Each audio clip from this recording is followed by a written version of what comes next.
Hello, Hudson Valley. You're keeping company with Conor on 92.7, 96.9 WRRV, bringing you the very best in the Hudson Valley's alternative and local artists. Love supporting local artists here in New York. And today I am sitting down with singer, songwriter, musician Frank Palangi. I said your name right, correct? Yes, you did. Hello, everybody out there. How you doing?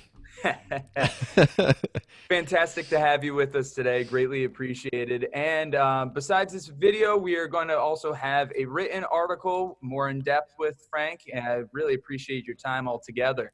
Yeah, man, it took so long. It took hours for me to do that, you know? Did it? No. I was. No, I love it. I don't mind. I love, you guys out there when it's all about the stories and stuff. I love reading it on other artists too, you know. You don't want cut and dry questions, so cheers to you, John Connor. Well, here we go. Let's get into some questions right here. Just kind of real quick stuff, fun stuff. What was your favorite song growing up? Enter Sandman and Crazy Train. And I don't know, pick 5 of the Creed songs. Hell There yeah. you go. Good Yeah. songs to grow up with. Oh So yeah. then what would be your favorite song right now? What's your go-to song you keep going back to? Some of the Daughtry stuff. I like Changes off the new record. I love Renegade from them. I keep Oh, going yeah. back to that one. Believe it or not, some Nickelback. Yeah, I know, guys. Some Nickelback I go back to. I'm good for it. You're fine. And I love Cyanide from Metallica. That's a cool one. I like that All one. right. All right. Very good. So when you go and play out or you're in the studio or you're at home, what is the most fun song of yours to play? Driving these lines. A, it's upbeat. B, it's not extremely hard. Some of the songs I go more in depth with different changes and all that. This one was more straightforward rock and roll. The drummer is like, it kind of has like Queens of the Stone Age or some of the classic rock elements and stuff in there. A little grunge, that kind of stuff. It's got that nice flow. I can just have fun with it, bounce around. And some of the guitar, as being a musician, like some of the guitar parts, you can't always sing and play it. Yeah. So what do you choose? Do you choose the guitar part first and then change the vocal, or you know? So that one is one I could just do it in my sleep. So That's and it's fun. got its fun energy to it. The BPM is like I think 170 or something. So I'm like Oh that's my. fast. That's fast enough. That's cool. Oh yeah, you're really going down that one. That's good. It's Yeah. funny that you mentioned about singing and playing. My dad was showing me an old Jim Croce video, and the Yeah. guy who was doing harmonies for him, he was also playing lead. Yep. Anytime he did harmonies, he played exactly what Jim Croce was playing, and when he wasn't, then he Mm. was playing lead. Yep. Yep. Yep. There's a reason for that. It is extremely tough. I tell you, the masters of that is Alter Bridge. Those guys. Mm. They can play anything and sing over everything. Both of them, Mark and Miles. No, very impressive. It's a huge skill. Just to be able to sing and play in general at the same time is definitely a big skill. It's tough. That is the true. I think the only true multitasking thing going on is you have an instrument, your vocal, the beat, and then really 4 things. You got the audience or whatever you're focused on, recording. There's Yeah. so many distractions. It's amazing that I guess we can even do it at all. No, 100%. Yeah. So, when it comes to your songwriting, what has been the most meaningful song to you that you've ever written? Hope, actually, a song called Hope. It was a single, kind of a side single. I threw it out. I didn't really want to do it at first, and my dad came down the stairs and he heard some demo of it, and he's like, "Oh, you got to do that song." He goes, "You got to do it." So I got the drummer Michael McManus from Saving Abel, and I was talking to him, and he goes, I'll do it. We'll do it. Let's do it at Three Doors Down Studio, Henderson, Tennessee. It was called Rivergate at the time. So I go, okay, and I teamed up with my old producer for the mixing part. I can't remember if I produced it or if he produced it. I remember him mixing it. So a lot of the songs I'll take the wheel, but they still got the producing credit, which is fine with me. And it just has that message, you know what I mean? At the time, it was there was a lot of missing person cases. The hope, the word came up in the news over and over and over and over again, more than it ever has, and what it is now for some reason. So I go, okay, let me write something about somebody going through something that's struggling. I mentioned like living on the streets and stuff like that, and I mentioned that we're all searching for the word hope or what it means, and how do we get there, you know. So 100%. it's got a Christian rock element too, and Creed kind of, Creed was one of my influences, so some of my songs do cater on that kind of stuff, but I wanted to gear it more towards this one. So Very cool. No, when yeah, I was checking out your stuff, Hope was probably definitely one of my favorites. I love the message and I love the vibe that you gave to. I can see it that Creed just influence now that you say that. yeah, especially the chorus when it comes in, it's such a strong vibe. And for me, it's a little higher song to sing. It's tuned in, I think D sharp, so it's somewhere in the middle. When Yeah. you think of higher, I tune in D standard for all your guitar guys out there. And not that I can't sing an E, I just don't like the sound of it. It sounds a little too 80s or a little too 90s. When you drop it, it sounds modern, sounds chunkier.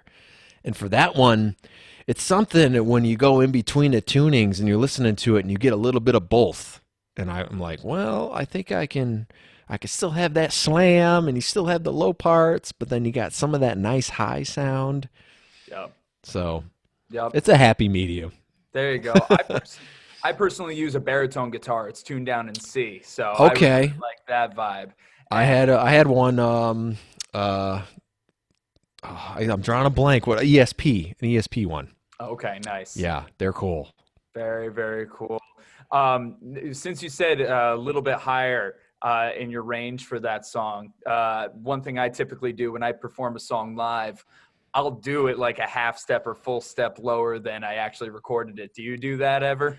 Not when you're going to the tracks. If you're playing the tracks and you have the That's bass fair. part, because a lot of shows we don't have a bass player. It's either me and a drummer, or sometimes it's acoustic guitar and drummer. And unfortunately, you have to play it like the track does, and it's Yep. the same tempo. It's kind of nice. It's kind of nice that it's the same tempo every time, because a lot of times I'm so excited I will play the song way too fast. And I have a bonus double disc version coming out of my first 10 years of all the EPs, extra singles, live stuff. And the song that is on there is Hope, but it's from The Egg when I played with Three Doors Down.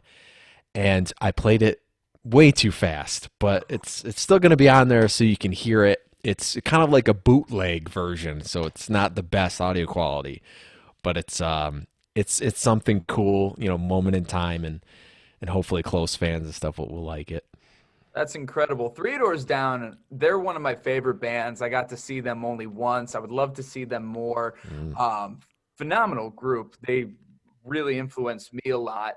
What are some other artists that you have, some of your favorite artists that you've had the pleasure to share the stage with? Power Man 5000, Spider's really cool. We played a couple shows with him.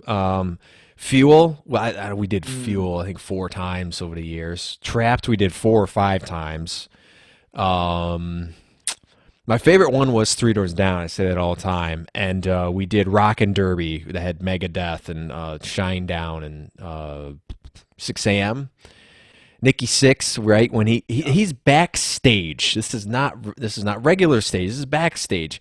He's got 3 bodyguards walking around him from backstage where you enter the stage to where you exit. So people even backstage could not even approach him. Wow. Because it was so cool for that, because we had a backstage pass and we ate lunch with Megadeth and a bunch of guys and David Ellefson and stuff. So it was just like an open free for all. Q103 at the time, they were interviewing Shinedown, and I just walked right up and just sat there and watched the whole thing while they did it. Everyone was like, "What the hell?" This is like, I got to pass, man. That's exciting. It's cool. You guys, I don't know, you know it. You get the pass. You get to talk to all these artists and stuff. It's really cool.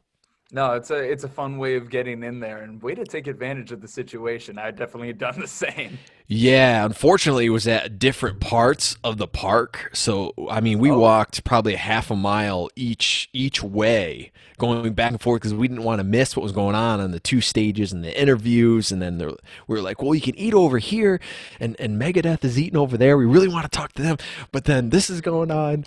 So there was a lot of run around that day. I'm And sure. the other one, the quick one is Jack Russell's Great White. We Mm, did an acoustic thing with them in Lake George, and awesome guy. He still sounds like he did when he was 20. really? I don't know how. I'm like, I don't know how. What do you do to your voice? It's awesome, Yeah, what's the but secret there? Gosh, yeah. My yeah, voice is definitely not the same since I was 20. I'm only 24. yeah. My voice just keeps getting deeper, so I'm like, I don't know. Yeah, I feel that. No, there you go. Take But advantage of it. Make it a part of you for sure. yeah, So you talked about artists that you've had the chance to share the stage with. If you had a chance to perform with any deceased artist, who would that be? Johnny Cash, Jimi Hendrix, easy. Mm, Yeah, two really, really strong yep. performers right there. Johnny That'd be tough. Cash, I associate myself actually the most with. I don't really listen to a lot of country, but he's like a multi-genre artist. I know he started in country, but his songs have been done in every single genre known to man. Yeah. Electronic, everything, jazz, reggae, whatever. And that's amazing that his work can move over to those genres. It's very rare.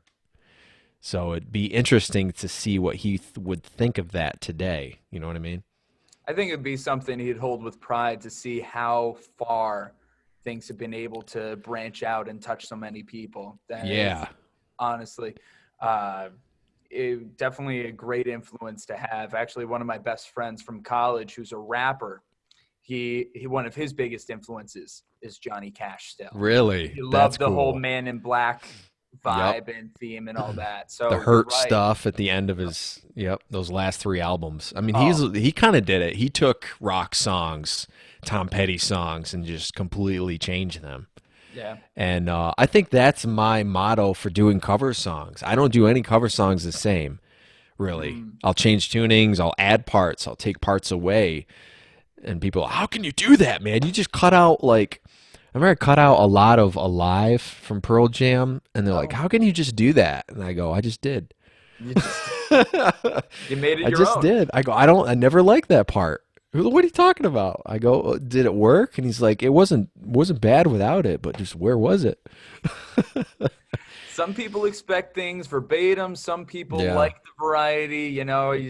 You got to find it in yourself as an artist to figure out what works best. Yeah. Yeah. So here we are, WRRV being a Hudson Valley based radio station. We got to ask, what's something about the Hudson Valley that you've enjoyed when you've come through? I mean, the fall time is great. All the scenery. I mean, I've been up to like I said, where the chance is. I really like Dark Side Records. They've Mm. sold my music there, and I've went and played a couple things there. Kingston area. I've actually acted in a couple of small movies and stuff there, Oh so wow. that's really fun to act in these kind of small towns that are kind of out of there. I know Kingston isn't small, but they'll just tell you a general area, and you end up showing up somewhere else, and you're like, oh, this is where they shot, or this is where they wrote Wizard of Oz, like near Syracuse or something like that. And I'm like, oh, I don't know where I am right now. But and the shops, there's a lot more shopping kind of stuff too. But it's your area is so spread out where I feel like from Queensbury to Albany, it is spread out, but there's just not much still. You know what I That's mean? fair. There's venues in Albany, venues in Saratoga, but not I don't know, not original kind of music. There's not a lot of original stuff, That's you know. fair. I feel that I lived up in Albany and Troy area myself for a while, and I can attest to that. Working the bar scene, working the venues. Yeah. Yeah, there's no like the Chants or no, there was Northern Lights Upstate Concert Hall, but that's about it as far as those type things. Putnam Place, a few of them, Yeah. But I think there's a lot more original bands and music, but there's just not the venues. Not Yeah. I'm talking bars, but venues, for that Yeah. kind of stuff. Yeah. Yeah. To the size of the chance stage or something like that. No, not as many No, by no no. means. So we all have to revert to cover gigs, and Yeah. The that's Hollow what Bar I'm. had a pretty good stage and place for everybody to hang out. The Hollow was pretty good for that, Yes, yeah, we but did Def not the Leppard size. pre-show there. That was Oh, really? cool. That was I've played there a couple times back when it was the Bayou too, back Oh, in the day. wow. Yeah, Okay, so that's so going back then. a little bit, yeah. Little bit. All right. Very cool. So one thing that you were talked about when it came to the written side of this article, you talked briefly about how you work with Curtain Call Records. But one thing that I found very interesting was that it's not your typical 360 deal. And for those who don't understand that side of the music industry, 360 deals, they have control of a lot of things and have a lot of rights over Yeah. artist music. But you don't have it that way. You have control of your masters. And I think that's really awesome. Can you tell us a little bit about that? I always have, and I hope I always will. That's kind of a staple. That's why I think I haven't made certain moves with certain opportunities because I don't want to lose that. Because you don't really know as an artist. You could get signed. A lot of people they shelve you a lot of Yeah. times too, and that's another thing where you don't want to have this great record and then you have to wait 5 or 10 years to release it. That kind of thing. But yeah, mostly our deal is we do a lot of radio, so it's promoting the stuff to internet radio all over the world, U.S. and UK, and I'm really surprised with Australia. They dig that Mm, kind of style. So it's nice to have a radio deal. It's kind of like being I mean, I am an independent, but it's kind of like almost like if you had a label, right? And they have divisions. Think of it that way. So as an artist, you got a radio division, maybe you do your own booking, maybe you have a booking agent, so you almost like subcontractor it out type thing. And you still own everything. yeah. Rather than even a 50-50 deal where they take 50% of everything. Not that I'm against maybe someday doing something with a label. I've said that all the time, but it depends on what they want, their vision, how bad they want to change you. Once again, do you own any of your music anymore? I think that's really big It's a with gray area. content creators right now. There are so many people creating stuff, and there's so many people that are being thrust into certain things that they don't understand, and then they lose rights, Yeah. and then they're nobody in a blink of an eye. I think Taylor Swift. She's not our style of music, but she's a great example of somebody who does things really well in the business. Like she's probably made it the most known recently about securing your masters, with Yes. her whole Taylor's version thing and trying to get everything back. It's something that a lot of people, if you're not educated, it's not something that they think about. Yep. And it's something that they get screwed over with along the way. So I think this is big to be able to talk about this right now. I talk about it a lot because I always say there's a buddy of mine who I first started. My very first recording was in his basement studio, and he sat me down and he goes, Frank, he goes, the music is 50% music, 50% business. Never forget that. And I haven't since then. I Yeah. always look into that kind of thing. And I mean, if somebody comes up to you and be like, I have a vision for you. I picture this. This is what we're going to do. Maybe your career goes here. And you like it, you dig it. Maybe that 50-50 deal, whatever it is, isn't bad because of that. Even if you're like, we're going to write all new songs. Like say you have 10 years worth of songs that you own, but then somebody comes in and say, we're going to write all new songs and we have, like I said, this kind of vision for you. You still own all those 10-year songs. You know what I mean? So maybe push forward and try it. So that's where I'm kind of at, where I'm not against something like that. I'm not against redoing all of my material either to do the Mm. actual. I've never done an album. Everyone's like, how come Mm. you've never done an album? I go, I just do EPs because that's all they listen to, and a lot of the fans, it's quicker. Yeah.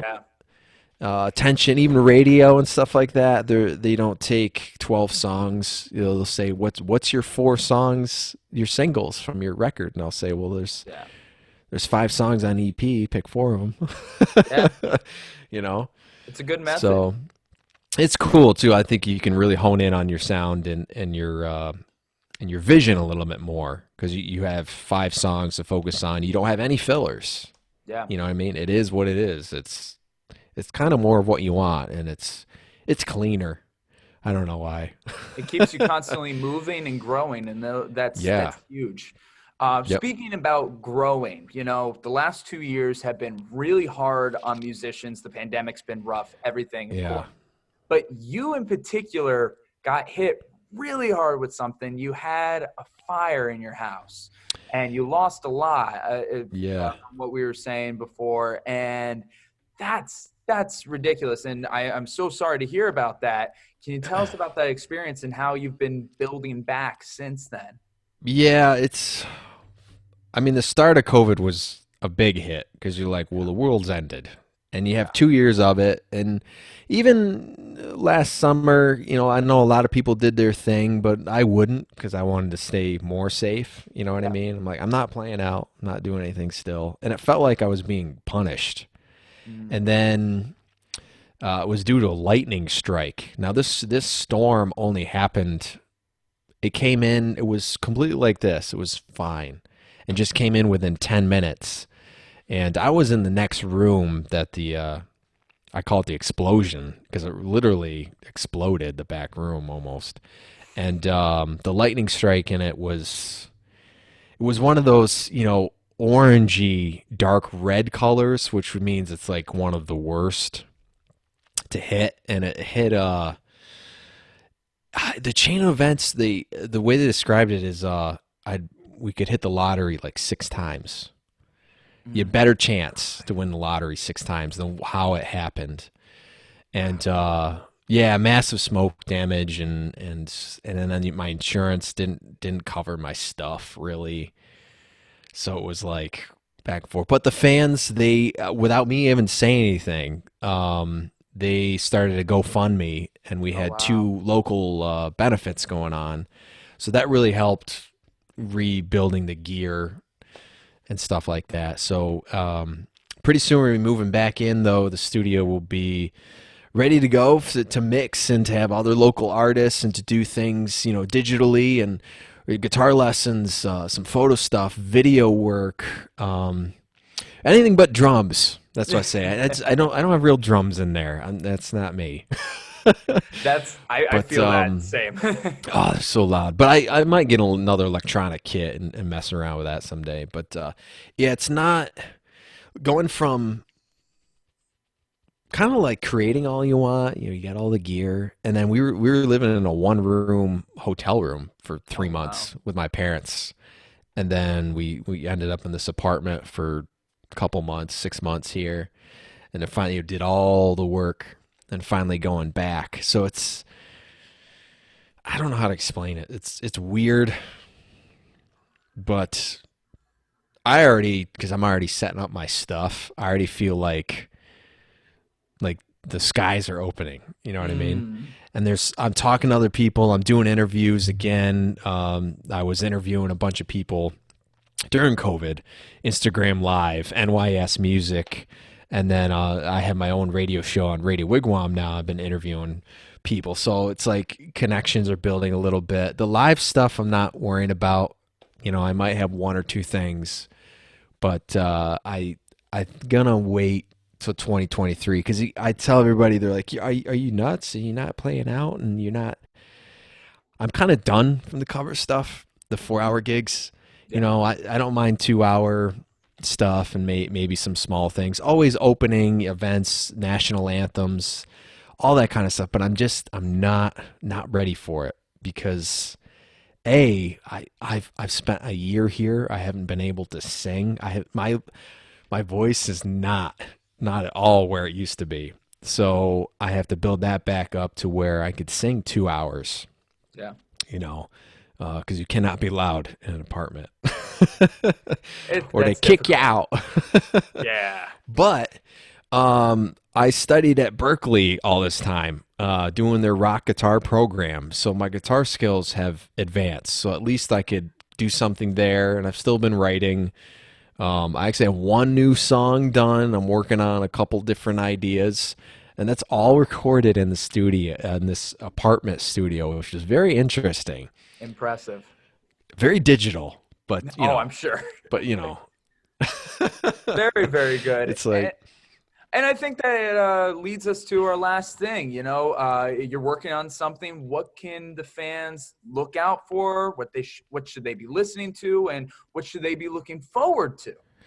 a couple of things. So the new radio show is on Radio Wigwams, a station in the UK. Been doing interviews with Saving Abel guys and a couple other people.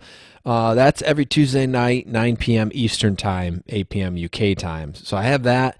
I'm doing some of the film stuff again. I'm making my own original horror film that I want to get on TB, whatever it's TiVo or something like that, and Amazon Prime and all those different places. So I have that. That's my filmmaker background that I've always loved. So I'm getting back into that. And the double disc edition will be out sometime probably this fall on my website, and it has all the EPs. It's basically 10 years of everything. So it's got 5 EPs plus all the bonus stuff, some acoustic versions, everything on 2 discs, basically, which is cool. And half the reason why is because of COVID, like you said, the companies that made my CDs went out of business. Oh, So I go, well, I got to redesign everything from scratch anyways. So how can you do it easier? You know what I mean? And especially as a musician, when you're on a budget, you don't want to create 2 different releases. Because I had 2 CDs out. I have, if you're interested, folks, I only have 9 copies of the Bring On the Fear left. Then they're gone. They're out of print. So limited edition. Yeah, the originals, collectibles. Yeah, exactly. And I believe it or not, I still have like old Finnish CDs from 2006 of the ones that I call my original demo ones that I give to my close super fans, that I know that really care about, because I only have a couple of those left. But it's just so funny when you listen to that type of music when you were 20, recording in a basement with your own stuff. You know what I mean? I'm still recording with my own stuff, but it's just entirely different. Oh yeah. So I got that, and the new single. I have one new single. I don't know when I'm going to release that. I don't know if it's going to be this year or early next year. That's called "Falling from Grace," and I do mention about like fire burning and stuff like that. So it's it's a little bit. It's very heavy. It's a hardcore metalcore drum track done in a hard rock style with instrumentation and vocals. Because I don't yell, I don't scream, that kind of stuff. So yeah. Right. Will I always be heavy? My music's getting a little bit heavier, and the answer is no. It's just kind of how it's been going. But I'd love to go back and do a little different style. Go back to the acoustic rock stuff too. That's how it kind of started. So it's whatever comes to you in the moment. You just got to take it where it goes. Yeah, and as far as live stuff, hopefully I'll do some more stuff next year. You might see some little pop-up things for short stuff, but I will always be playing on stageit.com or Facebook Lives. So if you guys want to tune in for that stuff, once I get in the studio, and it's so, I've said it 1,000 times, getting it all set up, it's like, when are you going to get there? You know what I mean? I will start again for you guys. But you will get there, and you are rising from those ashes, and you're coming back, and you are finding your way. And yeah. I think that's phenomenal that you're able to do all that. And, based off this, it still seems like you're thriving. I know there may be times where you feel down and all that, but you are coming above all of it. And I've never stopped. For that. Yes. I think that's the key. My no plan B is my kind of artist thing. And it's been my quote, I think, since I've started. And you're right. It's just, you cannot stop, So that's my best advice. And my other best advice is practice people out there as much as you can. I tell all my students that. I go, did you practice this week? A little bit, not really. I go, well, you gotta practice. If you practice some more here, we can go further down the line. Yep. Yep. My Yep. best advice. Amen. And great pieces of advice. Frank, thank you so much. Really appreciate talking with you. You should check out everything. You should check out all the links in the article. You should check out all the videos in the article. Great stuff. Thank you for just tuning into all this. Thanks, Frank, man. any last things you want to say? So I appreciate it. Hopefully, I'll see you guys maybe at the Chance again someday, or Dark Side Records, or somewhere beyond. Who knows? But I'll keep in tabs here, and I see where everything goes. It's so hard to say from all this stuff, where your mind is gonna be. But I'll always be here. Put it this way, I will always be doing this. So. There I you ain't go. going anywhere, but I'm available for a bunch of stuff. You guys go on my website if you'd like to help. We stopped the GoFundMe a while ago, but if you'd like to help, if you want to take lessons, if you know somebody that wants to record or needs me to do guitar stuff, anything, I will do it all. I'd love There you to. have it. There you have it. He ain't going anywhere, guys. I'm Connor for WRRV, and as always, I'm glad we get to spend some time.